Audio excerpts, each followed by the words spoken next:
নমস্কার। তুঙ্গভদ্রা তীরে উপন্যাসের দ্বিতীয় পর্বের ৯ নম্বর পরিচ্ছেদ আজকে পড়ছি।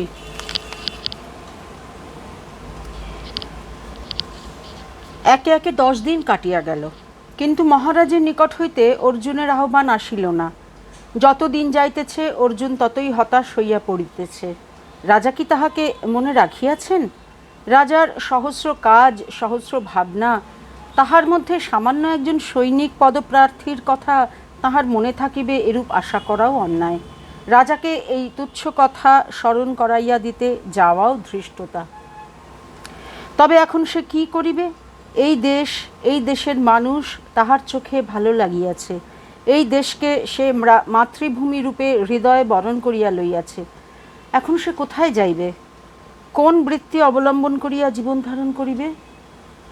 গত 10 দিন সে বলরামকে সঙ্গে লইয়া বিজয়নগরের সর্বত্র ঘুরিয়া বেড়াইয়াছে। এদেশের মানুষের স্বচ্ছন্দ নিরুদ্বেগ জীবনযাত্রার যে চিত্র দেখিয়াছে তাহাতে আনন্দ পাইয়াছে। কিন্তু যতই দিন কাটিতেছে নিজের ভবিষ্যতের কথা ভাবিয়া ততই সে উদ্বিগ্ন হইয়া উঠিতেছে। স্বর্গে যদি স্থায়ীভাবে থাকিতে না পারিলাম, তবে দুদিনের অতিথি হইয়া লাভ কি? সেদিন তাহারা নগর ভ্রমণে বাহির হয় নাই। অতিথি ভবনেই বিরস মন লইয়া বসিয়াছিল। বাক্যালাপের স্রোতে মন্দা পড়িয়াছে। বলরাম খুব কথা বলিতে পারে, কিন্তু আজ তাহার বাকযন্ত্র নিস্তেজ। মাঝে মাঝে দু একটা অসংলগ্ন কথা বলিয়া সে চুপ করিয়া যাইতেছে। আজ বিদ্যুন্মালা ও মণিকঙ্কনা কখন পম্পাপতির মন্দিরে গিয়াছেন দেখা হয় নাই। দ্বিপ্রহরে তাহারা স্নানাহার করিতে গেল। অন্য সহযাত্রী অতিথিদের মধ্যে বসিয়া আহার করিল। সকলেই নিজেদের মধ্যে নানা জল্পনা করিতে করিতে আহার করিতেছে। কেহ ঘোড়ার মতো প্রকাণ্ড ছাগল দেখিয়াছে, তাহারই উত্তেজিত বর্ণনা দিতেছে। কেহ তুরানী সৈনিকদের সঙ্গে আলাপ করিয়াছে, তাহাদের বিচিত্র ভাষা ও ভাবভঙ্গি অনুকরণ করিয়া দেখাইতেছে। সকলের মনই ভাবনাহীন। এদিকে রাজকীয় দাক্ষিণ্যের জোয়ার পূর্ণবেগে প্রবাহিত হইতেছে, ভাটার কোনো লক্ষণ নাই। অর্জুন ও বলরাম নীরবে আহার শেষ করিয়া উঠিয়া আসিল। কক্ষে ফিরিয়া বলরাম শয্যায় অঙ্গ প্রসারিত করিল। অর্জুনও দেওয়ালে ঠেস দিয়া বসিল। কিছুক্ষণ কাটিয়া গেল। দণ্ডদুই এইভাবে কাটিবার পর বলরাম প্রকাণ্ড হাই তুলিয়া বলিল, ঘুম পাচ্ছে, দিবানিদ্রা ভালো নয়, চলো নৌকাগুলা দেখে আসি। গত 10 দিনের মধ্যে তাহারা একবার কিল্লাঘাটে গিয়া নৌকাগুলিকে পরিদর্শন করিয়া আসিয়াছে। অর্জুন স্তিমিত স্বরে বলিল, চলো। বলরাম উঠিয়া বসিবার উপক্রম করিতেছে, এমন সময় দ্বারের কাছে একটি মূর্তি আসিয়া দাঁড়াইল। তাহাকে দেখিয়া বলরাম ধর্মর করিয়া উঠিয়া বসিল। এ কি, বেঙ্কটাপ্পা যে? তারপর খবর কি? অনেক দিন তোমাকে দেখিনি। দ্বারের নিকট দাঁড়াইয়া বেঙ্কটাপ্পা সলজ্জ হাসিল। তাহার মুখের বোকাটে ভাব আর নাই। সে বলিল, আমি আপনাদের পিছনেই ছিলাম, আপনারা দেখতে পাননি। তারপর অর্জুনকে লক্ষ্য করিয়া বলিল, আপনাকে মহারাজা স্মরণ করেছেন। অর্জুন বিদ্যুৎ বেগে উঠিয়া দাঁড়াইল। মহারাজ আমাকে স্মরণ করেছেন? বেঙ্কটাপ্পা বলিল, হ্যাঁ, মহারাজ বিরামকক্ষে আপনাকে দর্শন দেবেন, আপনি আসুন আমার সঙ্গে। অতর্কিত পরিস্থিতিতে পড়িয়া অর্জুন হঠাৎ দিশাহারা হইয়া পড়িয়াছিল। বলরাম বেঙ্কটাপ্পাকে বলিল, ভালো ভালো, আমরা যা অনুমান করেছিলাম তা মিথ্যা নয়। ভাই বেঙ্কটাপ্পা, তুমি সত্যিই একজন রাজপুরুষ, ভবঘুরে নাও। বেঙ্কটাপ্পা আবার সলজ্জ হাসিল। অর্জুন বলিল, তুমি একটু অপেক্ষা করো, আমি এখনই তৈরি হয়ে নিচ্ছি। বেঙ্কটাপ্পা দ্বারের পাশে সরিয়া গেল। অর্জুন তরিতে বস্ত্র পরিবর্তন করিয়া উত্তরীয় স্কন্ধে লইল। ঘরের কোণে লাঠি দুটি দাঁড় করানো ছিল, সে দুটি হাতে লইয়া দ্বারের দিকে অগ্রসর হইলে বলরাম তাহার কাছে আসিয়া হ্রস্বকণ্ঠে বলিল, লাঠি নিয়ে যাচ্ছ যাও, কিন্তু রাজার কাছে বোধহয় লাঠি নিয়ে যেতে দেবে না। সে যা হোক, রাজার প্রসন্নতা যদি পাও, আমার কথাটা ভুলো না ভাই। অর্জুন বলিল, ভুলব না, আগে দেখি রাজা কি জন্য ডেকেছেন। সভাগৃহের দ্বিতলে মহারাজ দেবরায় পালঙ্কে অর্ধশয়ন হইয়া মন্থরভাবে তাম্বুল চর্বণ করিতেছিলেন। পালঙ্কের পাশে ভূমিতলে আসন পাতিয়া বসিয়া লক্ষ্মণমল্লভ নির্বিকার মুখে সুপারি কাটিতেছিলেন এবং মাঝে মাঝে এক টুকরা সুপারি মুখে ফেলিয়া চিবাইতেছিলেন। কক্ষটি শীতল ও ছায়াচ্ছন্ন, অন্য কেহ উপস্থিত নাই। তবে দ্বারের বাহিরে প্রতিহারিণী আছে। রাজা ও মন্ত্রীর মধ্যে বিশ্রামভালাপ হইতেছিল। রাজা বলিলেন, আহমদ শাহ অনেকদিন চুপ করে আছে। আমার মন বলছে তার মতলব ভালো নয়। এতদিন চুপ করে বসে থাকার ছেলে সে নয়। লক্ষ্মণমল্লভ পানের বাটা হইতে একখণ্ড হরিতকি বাছিয়া লইয়া মুখে দিলেন। বলিলেন, তা বটে, কিন্তু বহমনি রাজ্যে আমাদের যে গুপ্তচর আছে তারা জানাচ্ছে ওখানে যুদ্ধের কোনো আয়োজন নেই। সিপাহীরা ছাউনিতে বসে গোস্ত রুটি খাচ্ছে আর হুল্লোড় করে বেড়াচ্ছে। দেবরায় বলিলেন, ওরা ধূর্ত এবং শঠ।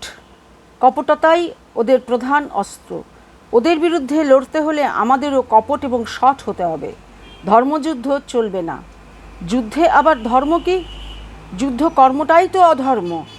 ধর্মযুদ্ধ করতে গিয়েই ভারতবর্ষ উৎসন্ন গেল। মন্ত্রী বলিলেন, সত্য কথা। ছলে বলে কৌশলে বিজয় লাভ করাই যুদ্ধের ধর্ম। অন্য ধর্ম এখানে অচল। মুসলমানেরা এই মূল কথাটা জানে বলেই বারবার হিন্দুদের যুদ্ধে পরাজিত করেছে। রাজা বলিলেন, আমার বিশ্বাস আহমদ শাহ আমাদের গুপ্তচরদের চোখে ধুলো দিয়ে চুপি চুপি গুপ্ত আক্রমণের জন্য প্রস্তুত হচ্ছে। লক্ষ্মণমল্লভ বলিলেন, আমরা প্রস্তুত আছি। আমাদের 11 লক্ষ সৈন্যের মধ্যে মাত্র 30,000 সৈন্য কুমার বিজয়ের সঙ্গে দক্ষিণে আছে। বাকি সব তুঙ্গভদ্রার শতক্রোশব্যাপী তীর সীমান্তে থানা দিয়ে বসে আছে। যবনের সাধ্য নেই তাদের ভেদ করে রাজ্য আক্রমণ করে। রাজা ঈষৎ হাসিলেন। আমি জানি আমরা প্রস্তুত আছি, তবু সতর্কতা শিথিল করা চলবে না। প্রস্তুত থাকা অবস্থাতেও নিশ্চিন্ততা আসে। 2-1 দিনের মধ্যে আমি উত্তর সীমান্তে সেনা পরিদর্শনে যাব। এই সময় কক্ষদ্বারের প্রহরিণী দ্বার মুখে দাঁড়াইয়া জানাইল যে অর্জুন বর্মা আসিয়াছে। রাজা বলিলেন, পাঠিয়ে দাও। অর্জুন প্রবেশ করিয়া যথারীতি ঊর্ধ্ববাহু হইয়া প্রণাম করিল। বলা বাহুল্য লাঠি দুটি তাহাকে বাহিরে রাখিয়া আসিতে হইয়াছিল। রাজার সকাশে অস্ত্র লইয়া গমন নিষিদ্ধ। দেবরায় অর্জুনকে বসিতে ইঙ্গিত করিলেন। সে পালঙ্কের পায়ের দিকে ভূমিতে বসিল। রাজা স্নিগ্ধ হাসিয়া বলিলেন, অতিথিশালায় সুখে আছো? অর্জুন বলিল, আছি মহারাজ। রাজা বলিলেন, নগর পরিভ্রমণ করেছ শুনলাম, কেমন দেখলে? অর্জুন উচ্ছ্বসিত হইয়া নগরের প্রশংসা করিতে চাহিল, কিন্তু উচ্ছ্বাস তাহার কণ্ঠ দিয়া বাহির হইল না। সে ক্ষীণ স্বরে বলিল, ভালো মহারাজ। যে লোকটি তোমার সঙ্গে ঘুরে বেড়ায় সে কে? অর্জুন দেখিল বেঙ্কটাপ্পার কৃপায় তাহার গতিবিধি কিছুই রাজার অগোচর নয়। সে বলিল, তার নাম বলরাম কর্মকার, বাংলাদেশের মানুষ। রাজকুমারীদের সঙ্গে নৌকায় এসেছে, আমার সঙ্গে বন্ধুত্ব হয়েছে। রাজা তখন বলিলেন, সে থাক। তুমি আমার সৈন্য দলে যোগ দিতে চাও? পূর্বে কখনো যুদ্ধ করেছ? না আর্য। কার পক্ষে যুদ্ধ করব? যবন সৈন্য দলে হিন্দু সৈনিকও আছে। তুমি অবশ্য ভল্ল ও অসিচালনা জানো। আমার পদাতি এবং অশ্বারোহী 2 শ্রেণীর সৈন্য দল আছে। তুমি কোন দলে যোগ দিতে চাও? অর্জুন যুক্ত করে বলিল, মহারাজের যেরূপ ইচ্ছা। আমি অশ্ব চালাতে জানি, কিন্তু আমি আরেকটি বিদ্যা জানি মহারাজ, যার বলে ঘোড়ার চেয়েও শীঘ্র যেতে পারি। লক্ষ্মণমল্লভ মুখ তুলিলেন। রাজা ঈষৎ ভ্রুভঙ্গি করিয়া বলিলেন, সে কেমন? অর্জুন বলিল, 2টি লাঠির ওপর ভর দিয়ে আমি দ্রুততম অশ্বকেও পিছনে ফেলে যেতে পারি। রাজা উঠিয়া বসিলেন। লাঠির ওপর ভর দিয়ে? এ কেমন বিদ্যা? আমাকে দেখাতে পারো? অর্জুন বলিল, আজ্ঞা, এখনই দেখাতে পারি। আমার লাঠি দুটি সঙ্গে এনেছিলাম, কিন্তু প্রতিহারিণী কেড়ে নিয়েছে। রাজা করতালি বাজাইলেন। প্রহরিণী দ্বার সম্মুখে আবির্ভূতা হইল। রাজা বলিলেন, অর্জুন বর্মার লাঠি নিয়ে এসো। অবিলম্বে লাঠি লইয়া প্রহরিণী ফিরিয়া আসিল। অর্জুনের হাতে দিয়া প্রস্থান করিল। রাজা বলিলেন, এবার দেখাও। অর্জুন উত্তরীয়টি স্কন্ধ হইতে লইয়া কোমরে জড়াইল। দৃঢ়বদ্ধ উন্নত বক্ষ অনাবৃত হইল। তারপর সে গ্রন্থিযুক্ত দীর্ঘ যষ্টি দুটি দুই হাতে ধরিয়া দুই পায়ের সম্মুখে দাঁড় করাইল। ডান পায়ের অঙ্গুষ্ঠ ও অঙ্গুলি দিয়া বংশদণ্ডের একটি গ্রন্থি চাপিয়া ধরিয়া ক্ষিপ্রভাবে বংশের উপর উঠিয়া পড়িল। সঙ্গে সঙ্গে অন্য বংশদণ্ডটি বাঁ পায়ে সংযুক্ত করিল। এইভাবে অর্জুন দুই বংশদণ্ড দ্বারা পদযুগলকে লম্বমান করিয়া দীর্ঘ জঙ্ঘ সারস পক্ষীর ন্যায় বিশাল কক্ষে ঘুরিয়া বেড়াইতে লাগিল। রাজা উচ্চকণ্ঠে হাসিয়া উঠিলেন, লক্ষ্মণমল্লপও হাসিলেন। ব্যাপারটি যুগপৎ হাস্য ও বিস্ময় উৎপাদক। অর্জুন যষ্টিদণ্ড হইতে অবতরণ করিয়া রাজার সম্মুখে দাঁড়াইল। রাজা বলিলেন, তুমি এই লাঠিতে চড়ে ঘোড়ার চেয়ে জোরে ছুটতে পারো? অর্জুন সবিনয় বলিল, পারি মহারাজ। চমৎকার। মহারাজের চোখে চিন্তার ছায়া পড়িল। তিনি কিয়ৎকাল অর্জুনের মুখের উপর চক্ষু রাখিয়া চিন্তা করিলেন। শেষে বলিলেন, পরীক্ষা করা প্রয়োজন। অর্জুন বর্মা, তুমি আজ যাও, কাল প্রাতঃকালে সূর্যোদয়ের পূর্বে এখানে এসে আমার সঙ্গে সাক্ষাৎ করবে। তোমাকে একটা বিশেষ কাজে পাঠাবো। উল্লসিত মুখে অর্জুন বলিল, যথা আজ্ঞা মহারাজ। দুই পা গিয়া আবার রাজার দিকে ফিরিল। কুণ্ঠিত মুখে বলিল, আর্য, ক্ষমা করবেন। আমাকে যখন অনুগ্রহ করেছেন তখন আমার বন্ধু বলরামের কথা বলতে সাহস পাচ্ছি। বলরামের কথা আগে বলেছি, সে লৌহকর্মে নিপুণ। তারও কিছু গুপ্তবিদ্যা আছে, মহারাজকে নিবেদন করতে চায়।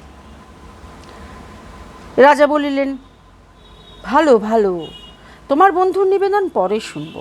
তুমি কাল প্রত্যুষে লাঠি নিয়ে আসবে। আজ্ঞা, আসব। অর্জুন প্রস্থান করিলে রাজা ও মন্ত্রী দৃষ্টি বিনিময় করিলেন। রাজা বলিলেন, অর্জুন বর্মা যদি লাঠিতে চড়ে ঘোড়ার চেয়ে দ্রুত যেতে পারে তাহলে ওকে দিয়ে দৌত্যের কাজ আরও ভালো হবে। এমনকি ওর দেখাদেখি দণ্ডারোহী দূতের দল তৈরি করা যেতে পারে। আজ্ঞা, আমিও তাই ভাবছিলাম। লক্ষ্মণমল্লভ ক্ষণেক নীরব থাকিয়া বলিলেন, গুলবর্গার সংবাদ অর্জুন বর্মাকে বলা হলো না। দেবরায়ের মুখ গম্ভীর হইল। তিনি বলিলেন, বলবো স্থির করেই তাকে ডেকেছিলাম, কিন্তু বলতে পারলাম না, মায়া হলো। কাল ওকে দক্ষিণে বিজয়ের কাছে পাঠাবো, সেখান থেকে ফিরে আসুক, তারপর গুলবর্গার খবর বলবো। বলা বাহুল্য, এই 10 দিন দেবরায় নিশ্চেষ্ট ছিলেন না। গুলবর্গায় গুপ্তচর পাঠাইয়া অর্জুন সম্বন্ধে তথ্য সংগ্রহ করিয়াছিলেন। তারপর তাহাকে ডাকিয়া পাঠাইয়াছিলেন। অর্জুন যাহা বলিয়াছিল সমস্তই সত্য। সেদিন সন্ধ্যাকালে দুই বন্ধু সাজসজ্জা করিয়া নগর পরিভ্রমণে বাহির হইল। একজন রাজ অনুগ্রহ লাভ করিয়াছে, অন্যজন শীঘ্রই করিবে। আহ্লাদে দুজনের হৃদয়ই ডগমগ। পানসুপারি রাস্তা ছাড়াইয়া তাহার নগরপট্টনে উপস্থিত হইল। এখানে ফুলের দোকানে মালা কিনিয়া গলায় পড়িল। কপিত্থ গন্ধি তক্র পান করিল। পানের দোকানে গিয়া পান চাহিল। পানের দোকানের সামনে দাঁড়াইয়া 3টি তরুণ যুবক নিজেদের মধ্যে হাস্য পরিহাস করিতেছিল। ইহারা বিলাসী নাগরিক নয়, মধ্যম শ্রেণীর গৃহস্থ পর্যায়ের লোক। অর্জুন ও বলরাম দোকানে উপস্থিত হইবার পর আরেকটি যুবক আসিয়া পূর্বতন যুবকদের সঙ্গে যোগ দিল। উত্তেজিত স্বরে বলিল, শীঘ্র পান খাওয়াও, বড় বিপদে পড়েছি। 3 জনে সমস্বরে বলিল, কি হয়েছে? নবাগত যুবক বলিল, বামনদেব দৈবজ্ঞের কাছে হাত দেখাতে গিয়েছিলাম। হাত দেখে কি বলল জানো? বলল, আমার 7টা বিয়ে হবে আর 35টা মেয়ে হবে, ছেলে একটাও হবে না।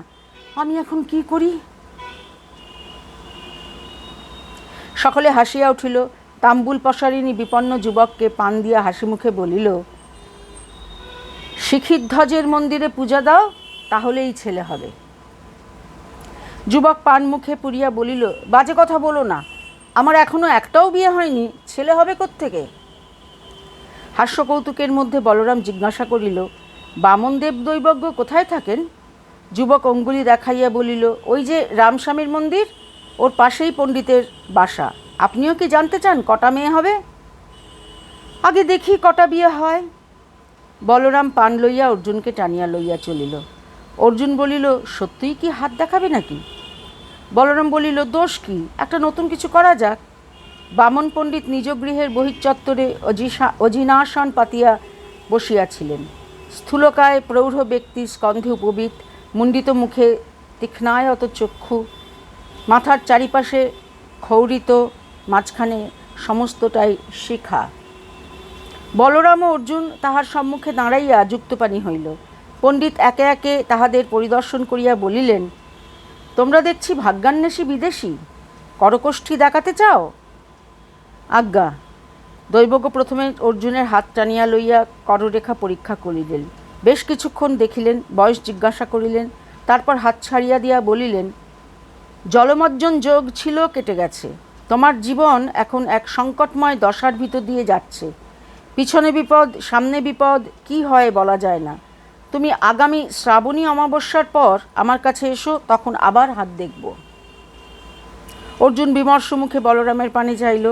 বলরাম তাড়াতাড়ি দৈবজ্ঞের দিকে হাত বাড়াইয়া দিয়া বলিল, আমার হাতটাও একবার দেখুন। আমরা দুই বন্ধু। বামনদেব হাত দেখিয়া বলিলেন, তোমার হাত মন্দ নয়, দুঃখ কষ্ট অনেকটা কেটে এসেছে, তবে স্বদেশে আর কখনো ফিরতে পারবে না। বিদেশে সুখ সম্পদ, দ্বারা পুত্র লাভ করবে। তোমরা দুজনে বন্ধু, তাহলে একটা কথা বলে রাখি, তোমরা দুজন যদি একসঙ্গে থাকো তাহলে তোমার বন্ধুর অনেক রিষ্টি কেটে যাবে, কিন্তু তোমার কিছু অনিষ্ট হতে পারে। এখন আর কিছু বলবো না, শ্রাবণ মাসে আবার এসো। বলরাম প্রণামী দিতে গেল, কিন্তু বামনদেব লইলেন না, বলিলেন, শ্রাবণ মাসে প্রণামী দিও। দুই বন্ধু বিষণ্ণ চিত্তে ফিরিয়া চলিল। বলরামের মনে অনুতাপ হইতে লাগিল, লঘুচিত্ত হইয়া দৈবজ্ঞের কাছে না যাইলেই ভালো হইত, কিন্তু তাই বা কেন? বিপদের কথা পূর্বাহ্নে জানা থাকিলে সাবধান হওয়া যায়। চলিতে চলিতে একসময় অর্জুন বলিল, আমার সঙ্গে থাকলে তোমার অনিষ্ট হতে পারে। বলরাম বলিল, কিন্তু তোমার রিষ্টি কেটে যাবে, সুতরাং তোমার সঙ্গ ছাড়ছি না। দ্বিতীয় পর্ব এখানেই শেষ হলো, তৃতীয় পর্ব শুরু হবে। তো আমি একই সঙ্গে এখনই তৃতীয় পর্বে যাচ্ছি না, ওটা আগামীকাল আবার পড়ব, কারণ একটা পর্বের পর একটুখানি পাল্টে যায় তো সব কিছুই, মানে ঘটনা পাল্টে যায়, সেই সব কারণেই আমি আর তৃতীয় পর্বে গেলাম না। তাহলে আজকে এই পর্যন্তই। সবাই ভালো থাকবেন।